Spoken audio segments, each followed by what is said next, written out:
ગઈકાલે સવારે 6 વાગ્યાથી લઈને આજે સવારે 6 વાગ્યા સુધી સુરત જિલ્લાના તમામ તાલુકાઓમાં નોંધપાત્ર વરસાદ થયો છે.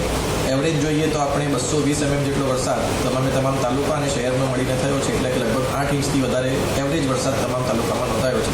સૌથી વધારે વરસાદ જે છે અંબિકા તાલુકામાં લગભગ 565 mm 24 કલાકમાં નોંધાયો છે. તે સિવાય અન્ય તાલુકાઓમાં પણ લગભગ સરેરાશ જોઈએ તો 5થી લઈને 15 ઇંચ સુધીનો વરસાદ જે છે અલગ અલગ જગ્યાએ નોંધાયો છે. સુરત શહેરમાં પણ આપણે જોઈએ તો લગભગ 5 ઇંચ જેટલો વરસાદ 24 કલાકમાં 5થી 6 ઇંચ જેટલો વરસાદ નોંધાયો હતો.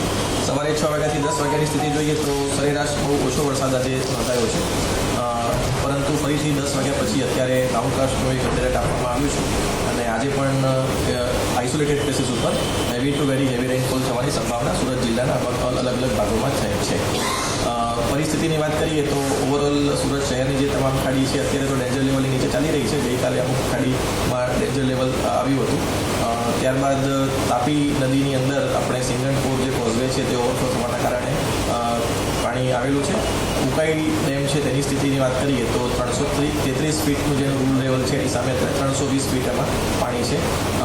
જિલ્લાના અન્ય ભાગોની વાત કરીએ તો ખાસ કરીને ઓલપાડ અને માંગરોળ તાલુકાના ગામો કે જેની અંદર કીમ નદી જે છે એ આજે રાત્રે ઓવરફ્લો થવાના કારણે કેટલાક ગામોની અંદર પાણી જે છે તે આવ્યા છે, પરંતુ આપણે પ્રિકોશનના ભાગરૂપે આપણને અગાઉથી જાણકારી હોવાના કારણે ગઈકાલે જ બધાનું ત્યાં સ્થળાંતર આપણે શિફ્ટિંગ કરી દેવામાં આવ્યું હતું.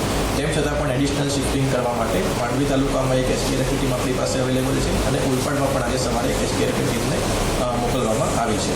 એટલે અત્યારે હાલની સ્થિતિએ જોઈએ તો ઓવરઓલ જિલ્લામાં સ્થિતિ જે છે એ અંડર કંટ્રોલ છે. ફક્ત કીમ રિવર ઓવરફ્લો થવાના કારણે ઓલપાડ અને માંગરોળ તાલુકાના ગામો છે તેની આસપાસ તકેદારીના ભાગરૂપે અત્યારે શિફ્ટિંગ ગઈકાલે પણ થયું હતું અને આજે પણ ચાલુ છે.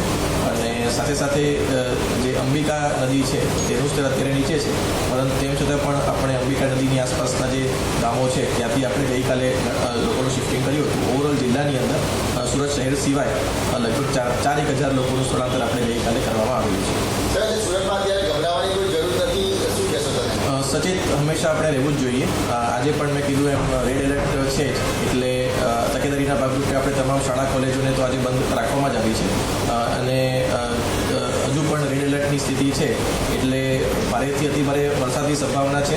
કેટલાક જગ્યાઓ પર આઇસોલેટેડ પ્લેસીસ ઉપર થવાની સંભાવના છે, એટલે આપણે આજનો દિવસ પણ આપણે તકેદારીના ભાગરૂપે તમામે લોકોએ સાવચેત રહેવાની ખાસ જરૂર છે અને શક્ય જરૂરિયાત ના જણાય તો આપણે ઘરની બહાર નીકળવાનું ટાળવું જોઈએ.